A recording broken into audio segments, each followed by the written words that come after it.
আজকে আমরা মিষ্টি কুমড়া দিয়ে মুরগির মাংস রান্না করব। চিকেনটাকে এখানে ভাজা হচ্ছে। আমরা এখন মশলাটা এখানে কষাবো। আমরা এখন মশলা কষাচ্ছি। কষানো মশলার উপরে মাংসগুলো দিয়ে দিলাম। মিষ্টি কুমড়া দিয়ে দিলাম।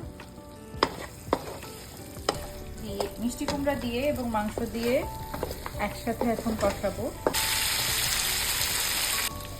আলু দিয়েও মাংসটাকে কষাবো।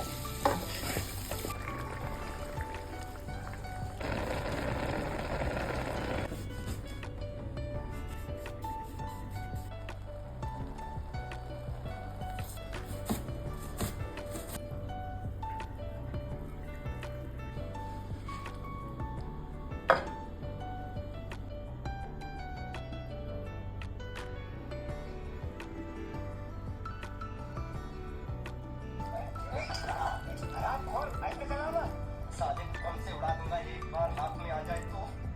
सॉरी